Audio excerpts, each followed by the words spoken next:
ఒక్కొక్కటి రైతుల కాళ్ళు కమిలిపోయేలా పోలీసులు కొట్టిన దెబ్బలను చూపిస్తున్న అలంపూర్ ఎమ్మెల్యే విజయుడు తొడలు వాచిపోయేలా పోలీసులు కొట్టిన దెబ్బలు రాజోలి మండల రైతులను వ్యాన్లో పోలీస్ స్టేషన్కు తరలిస్తున్న పోలీసులతో వాదిస్తున్న ఎమ్మెల్యే విజయుడు అంటూ కూడా చూడొచ్చు. రైతులపై అత్యాయత్నం కేసు. రైట్, నిన్ననే కదా నేను చెప్పింది. ఏమని చెప్పినా నేను ఈ తెలంగాణ రాష్ట్ర వ్యాప్తంగా పూర్తి స్థాయిలో భారత రాజ్యాంగానికి లోబడి పనిచేయట్లేదు, భారత రాజ్యాంగాన్ని పూర్తి స్థాయిలో అతిక్రమిస్తున్నారు. ఇక్కడ పోలీసు వ్యవస్థ ప్రజలకు రక్షణగా ఉండాల్సింది పోయి వాళ్ళను పూర్తి స్థాయిలో భక్షించే విధంగా మారిపోతున్నది. మరి ఏ ముఖ్యమంత్రి, ఏ మంత్రి, ఏ ఎమ్మెల్యే, ఏ ఎంపీ, ఏ ఎమ్మెల్సీ ఆదేశాల కోసం ఈ విధంగా ఎవరి మెప్పు కోసం పనిచేస్తున్నారో తెలవడం లేదు. ఇది నిజంగా తెలంగాణ రాష్ట్ర వ్యాప్తంగా చీకటి రోజు అని నేను పదే పదే ఎందుకు వాదించిన అంటే, ఇలాంటి సంఘటనలు పునరావృతమైనప్పుడు మనం చూసే ఆ బాధ వెద ఒక తెలంగాణ పౌరుడి మీద అన్యాయంగా కూడా లాఠీ రులిపించకూడదు అని చట్టాలు చెప్తున్నాయి. కానీ పేపర్కు మాత్రమే పరిమితమైన ఈ చట్టాలను చూస్తే నిజంగా నవ్వాలో ఏడవాలో ఏం చేయాలో కూడా అర్థం కాని పరిస్థితి కనబడింది. నేను చెప్పేది అక్షరాల సత్యం. తెలంగాణలో పుట్టిన ప్రతి బిడ్డ కూడా భారత రాజ్యాంగాన్ని ఏ విధంగా చదువుకుంటారో ఆర్టికల్ 21 ఏమని చెప్పిందో అదేవిధంగా ఆర్టికల్ 23 ఏం చెప్పింది, ఆర్టికల్ 19 ఏం చెప్పింది అనే విషయాన్ని నిన్న చాలా క్లారిటీగా కూడా నేను చెప్పే ప్రయత్నం చేస్తున్నాను. కానీ చివరికి ఇక్కడ జరగాల్సిన పరిస్థితి జరగనేపోయింది. రైతులపై అత్యాయత్నం కేసు. రైతులు ఎవరి ప్రాణాలు తీయడానికి బయలుదేరిల్లండి? ఒకసారి మనం మాట్లాడుకుందాం. రైతులు ప్రాణాలు తీయడానికి వెళ్ళిల్లా, రైతులు వాళ్ళ ప్రాణాలు కాపాడుకోవడానికి బయలుదేరిల్లా? రైతులు ఎవరి మీద యుద్ధం చేసిల్లు? పర్యావరణాన్ని కాపాడడం కోసం యుద్ధం చేసిల్లు. 3 పంటలు పండే భూములను రక్షించుకోవడం యుద్ధం చేసిల్లు. వాళ్ళ గ్రామాలన్నీ కూడా, వాళ్ళ మండలానికి సంబంధించిన ప్రతి గ్రామం కూడా సస్యశ్యామలంగా ఉండేందుకు పనిచేసిల్లు, పోరాటం చేసిల్లు. అంతే. వాళ్ళు అడుగు ముందుకేసింది వాళ్ళ స్వార్థపూరిత కుటిలమైన రాజకీయాల కోసమో లేకపోతే అక్రమంగా పరిశ్రమలు పెట్టి దొంగతనంగా సంపాదించుకోవడానికో కాదు కదా. రైతులు కేవలం పోరాటం చేసింది దేనికోసమో అంటే, వాళ్ళ యొక్క మండలానికి సంబంధించి విషవాయువులుగా మారిపోయే పరిస్థితి ఉంటుంది. చర్మ వ్యాధులు కానీ, వ్యవసాయానికి ఆటంకంగా ఏర్పడడం కానీ, అనేక రకాలుగా ఇబ్బందులు ఏర్పడుతుంది అని వాళ్ళు పోరాటం చేస్తే, ఈరోజు పోరాటం చేసిన రైతుల మీద హత్యాయత్నం కేసు నమోదు చేసిళ్ళు. ఓకే, నేనేమంటా శబాష్ అంట. రాష్ట్ర డీజీపీ మరి ఎవరో నాకైతే తెలియదు, ఇది ఎవరి ఎస్పీఐ ఎవరు ఆదేశాలు ఇచ్చారో నాకైతే తెలియదు. ఓకే, రైట్, యాక్సెప్ట్ చేస్తాం. సరే, మా రైతుల మీద కేసులు పెట్టిల్లు కదా, మరి మీరు ఈరోజు తెలంగాణ రాష్ట్ర వ్యాప్తంగా పూర్తి స్థాయిలో కూడా రైతుల మీద కేసులు పెట్టించిల్లు కదా 40 మీద. నిన్న మా రైతును ఎంఆర్ఓను ఎంపీడీ ఆఫీస్లో గల్లబట్టుకుని గురగుర అని గుంజకపోయాలి కదా, మరి ఆయన సస్పెండ్ వరకే ఎందుకు పరిమితమైనది? ఆయన మీద ఎందుకు అత్యాయత్నం కేసు పెట్టలే? మిస్టర్ డీజీపీజీ ఎందుకు పెట్టలేకపోయారు? మీరు ఎస్పీ గారు మీరు ఎందుకు పెట్టలేకపోయారు? అంటే మీ డిపార్ట్మెంట్లో పనిచేసే వ్యక్తిని కేవలం సస్పెండ్ చేస్తే సరిపోతుంది, కానీ అతను ఒక రైతును గల్లా పట్టుకొని ఈడ్చుకొని వెళ్తా ఉంటే 90 సంవత్సరాల వయసు కలిగిన ఆ వృద్ధునికి పూర్తి స్థాయిలో అతనికి ఏమన్నా జరిగితే అతని మీద ఎందుకు మీరు పోలీసులు శాఖకు సంబంధించి ఎఫ్ఐఆర్ నమోదు చేయలే? ఇక్కడ రైతులు ఒకసారి చూద్దాం మనం. రైతులపై అత్యాయత్నం కేసు, 40 మందిపై ఎఫ్ఐఆర్, 17 సెక్షన్లు నమోదు, 12 మంది రిమాండ్, జిల్లా జైలుకు తరలింపు అంటూ కూడా చెప్తున్న పరిస్థితి కనబడతాను. కథం ఇక్కడికి మనం పోవాలిగా, అక్కడ టెంట్ వేసుకొనైనా కూకోవాలిగా. మమ్మల్ని కొట్టి మా ఊళ్ళపైన కేసుల ఇంధనాయిల్ కంపెనీ సిబ్బంది దౌర్జన్యం చేస్తున్న పనులను అడ్డుకోవడానికి గేటు దాడి వస్తే తంతామన్నారు. ఆడ బౌన్సర్లను కాపలి పెట్టిర్రు. కంపెనీ వద్దని రిలే దీక్షలు చేసినాం, కట్టనీయమని సార్లు హామీ ఇచ్చిర్రు. మళ్ళా రాత్రికి రాత్రే వాహనాలలో సామాన్లు దింపి పనులు మొదలుపెట్టిలు. అడ్డుకోవడానికి పోతే మా మీదనే దాడి చేసి కొట్టి మా ఊళ్ళ మీదనే కేసులు పెట్టిలు. ఇదేనా న్యాయం? మేము బ్రతికే మార్గం చూపట్టలే కానీ మా బ్రతుకును నాశనం చేసే కంపెనీలు మాకెందుకు అంటూ సీఎం రేవంత్ రెడ్డి స్పందించాలి. దేవవరం పెద్దదన్వాడకు సంబంధించిన అక్కడ వ్యక్తులందరూ కూడా మాట్లాడతాం. దొరికినట్టు అరెస్టే. రాత్రంతా పోలీస్ స్టేషన్లు మార్చి చిత్రహింసలు పెట్టి దారుణం. ఇంధనాయిల్ కంపెనీ సీఈఓ ఫిర్యాదుతో రైతులపై మారణ ఆయుధాలతో దాడి. కంపెనీ సీఈఓ స్క్రిప్ట్ పోలీసులదే. అర్ధరాత్రి గ్రామాలపై దాడులకు ప్లాన్. మరో లగచెల్లగా రాజోలి రణరంగం. నాడు ఫ్యాక్టరీని వద్దన్న వారే నేడు పోలీసులను మోహరించి పనులు. ఘటనతో సంబంధం లేని నాగర్ కర్నూల్ సబ్ జైలర్పై కూడా కేసు నమోదు అంటూ కూడా చెప్తున్న పరిస్థితి కనబడుతున్నది. ఘటనతో సంబంధం లేని నాగర్ కర్నూల్ సబ్ జైలర్ పైన కూడా అసలు ఏం జరిగింది ఒక్కసారి చూడాలి. ఇది కాలుష్యం వెదజల్లే ఇంధనాయిల్ ఫ్యాక్టరీ మాకద్దు అని ఆందోళనకు దిగిన రైతులపై ప్రభుత్వం ఏకంగా హత్యాయత్నం కేసులు పెట్టి జైలుకు తరలించింది.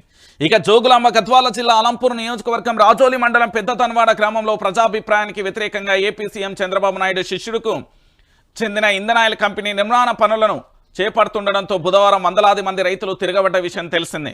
ఈ ఘటనపై గాయత్రి ఇంధనాయిల్ కంపెనీ సీఈఓ మంజునాథ్ ఫిర్యాదు మేరకు పోలీసులు గురువారం 40 మందిపై కేసులు నమోదు చేశారు. వీరిపై అటెంప్ట్ టు మర్డర్తో పాటు 17 సెక్షన్ల కింద కేసులు నమోదు చేశారు. నిజంగా వాళ్ళు అటెంప్ట్ టు మర్డరే చేయదలుచుకుంటే ఆ కథ వేరే తీరుగుంటుంది. కానీ ఈడ తెలంగాణలో భారత రాజ్యాంగం ఏడున్నదండి, ఏడపాడబడ్డది. చిచ్చి భారత రాజ్యాంగాన్ని గౌరవిస్తున్నారా వీళ్ళు? భారత రాజ్యాంగాన్ని గౌరవిస్తున్నారా? భారత రాజ్యాంగానికి సంబంధించి పూర్తి స్థాయిలో ఇక్కడ ఈడ తెలంగాణలో భారత రాజ్యాంగం లేదు. మరి ఏ రాజ్యాంగం ఉన్నదో అది రాజ్యాంగాన్ని నడిపే వీరులే చెప్పాలి నాకు. అయితే మరో 40 మంది మీద కేసులు నమోదు చేయడంతో పాటు వీరిపై అటెంప్ట్ టు మర్డర్ కేసుతో పాటు మరో 17 సెక్షన్ల కింద కేసులు నమోదు చేశారు. వీరిలో 12 మందిని రిమాండ్ తరలించారు. అయితే ఈ ఘటనతో సంబంధం లేని నాగర్ కర్నూలు సబ్ జైలర్ నాగరాజుపై కూడా పోలీసులు కేసు నమోదు చేశారు. ఎందుకు వివాదాస్పదమైందంటే పెద్దతన్వాడకు సంబంధించిన సబ్ జైలర్ నాగరాజుకు ఇంధనాయిల్ ఫ్యాక్టరీ సమీపంలో కూడా పొలం ఉన్న విషయం తెలిసిందే. సో ఆ పొలానికి ఆయనకు సంబంధం ఏంది, ఆయన మీద ఎందుకు ఎఫ్ఐఆర్ నమోదు చేసిలో కూడా అర్థం కాని పరిస్థితి కనబడుతుంది.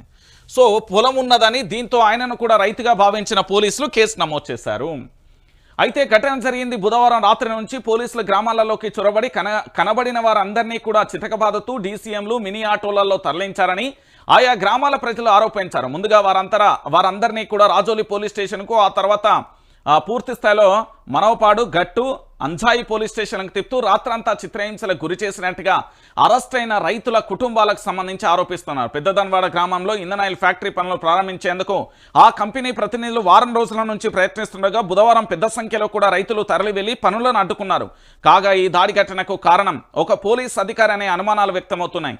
అధికార పార్టీకి చెందిన మాజీ ఎమ్మెల్యే, ఏపీకి చెందిన టీడీపీ నేతలు పకడ్బందీగా రచించిన ప్రణాళిక ప్రకారమే సదరు పోలీస్ అధికారి గ్రామాలలోకి వెళ్లి ఫ్యాక్టరీ జోలికి వెళ్లొద్దు, మీ అంతు చూస్తాం, కేసులు పెట్టి బొక్కలో తోస్తాం, గ్రామం దాటి బయటికి రావద్దని రైతులను బెదిరించినట్లుగా పలువురు రైతులు నమస్తే తెలంగాణతో చెప్పారు. ఈ నేపథ్యంలో ప్రాణాలు పోయినా పర్వాలేదని, పచ్చని భూములను కాపాడుకోవాలన్న లక్ష్యంతో బుధవారం ఫ్యాక్టరీ నిర్మాణ పనులను అడ్డుకునేందుకు వెళ్ళినట్టుగా చెప్పిన పరిస్థితి కనబడుతున్నది.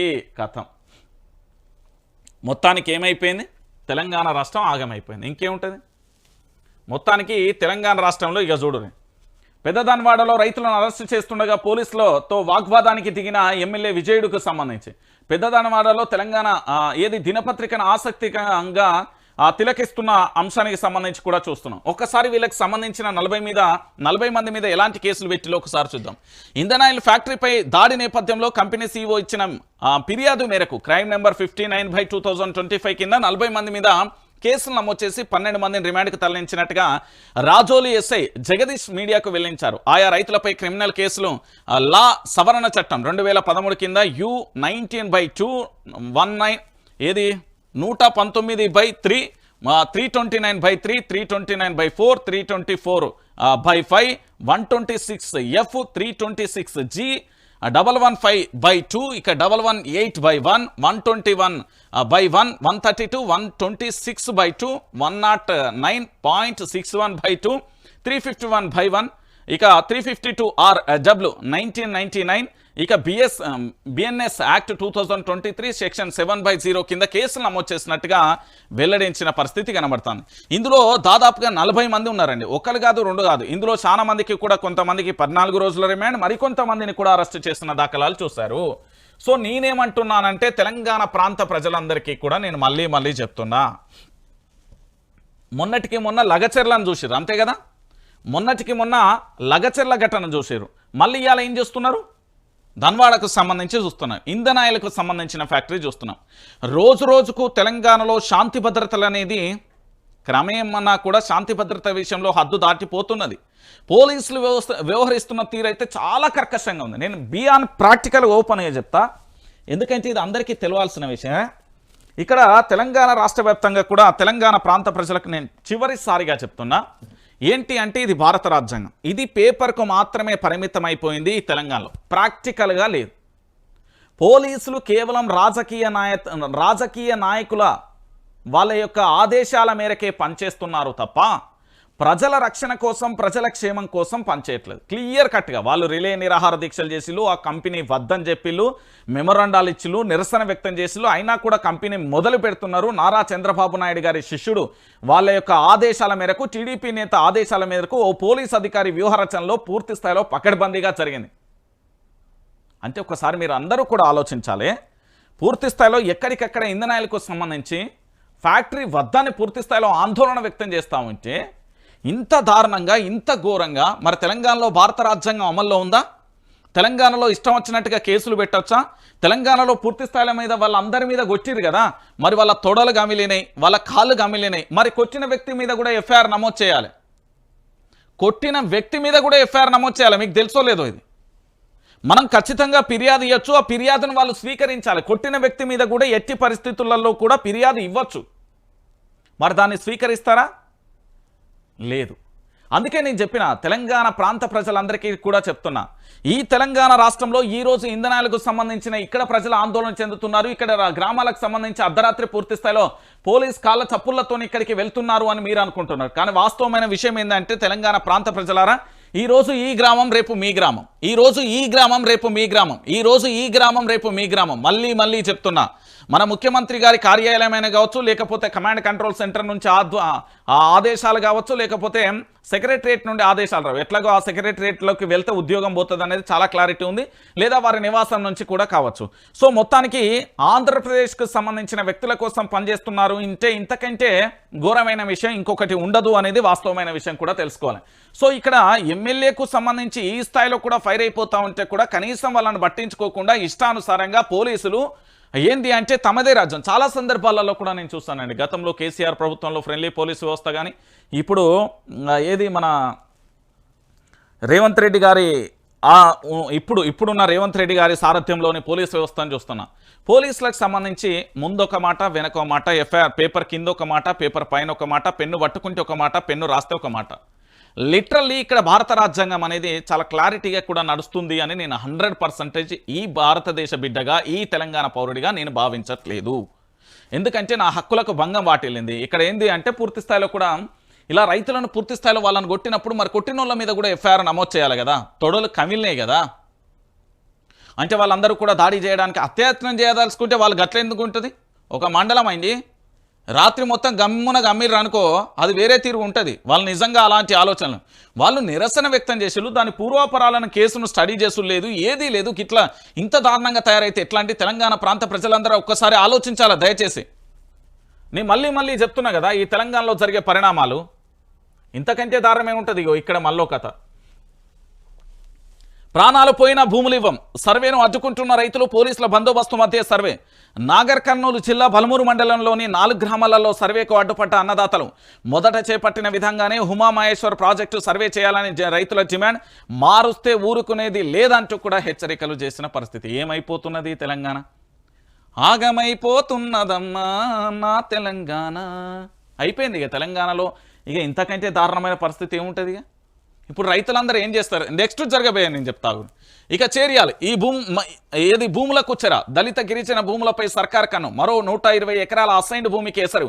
సంగారెడ్డి జిల్లా చేరియాలలో ఎంఎస్ఎంఈ ఇండస్ట్రియల్ పార్క్ పేరుతో భూసేకరణ నోటిఫికేషన్ జారీ చేసిన సంగారెడ్డి కలెక్టర్. పారిశ్రామిక వాడ లేని చోట భూసేకరణ రియల్ ఎస్టేట్ కోసమే అంటున్న స్థానికులు రైతుల ఉద్యమిస్తున్నా కూడా పట్టని ప్రభుత్వం అంటూ కూడా చెప్పిన పరిస్థితి కనబడుతుంది. ఒకసారి మీరు అందరూ కూడా ఆలోచించండి. 3 సంఘటనలకు సంబంధించి పూర్తి స్థాయిలో కూడా తెలంగాణ రాష్ట్ర వ్యాప్తంగా అట్టుడుకుతున్న సంఘటనలు ఇవన్నీ. అట్టుడుకుతున్న సంఘటనలు. ఒకటేమో ఉమామహేశ్వర ప్రాజెక్టుకు సంబంధించి ఆందోళన వ్యక్తం చేస్తారు. ఇంకో పక్కనేమో పూర్తి స్థాయిలో చేరియాలకు సంబంధించిన భూములు కథం చేస్తారు. ఇంకో పక్కనేమో ఇండియన్ ఆయిల్ ఫ్యాక్టరీ కోసం అది వద్దురా నాయన, కాలుష్యం వెదజల్లుతుంది, జర మాకు పానాలు పోతే మీకు దండం పెడతాం, మా వ్యవసాయ భూములు ఉన్నాయి, మాకు వద్దా అంటే అక్కడ లాఠీ చార్జ్ చేసి దాదాపుగా 40 మంది మీద కేసులు పెట్టి 17 సెక్షన్లు అమలు చేసి వాళ్ళని బైండ్ ఓవర్ చేసి వాళ్ళని రిమాండ్ పంపించిన పరిస్థితి కనబడుతుంది. ఇది మన తెలంగాణలో పూర్తి స్థాయిలో కూడా మనం పడుతున్న బాధలు. ఇక ఇంతకంటే దారుణం, ఇంతకంటే ఘోరం ఇంకేముంటుందండి?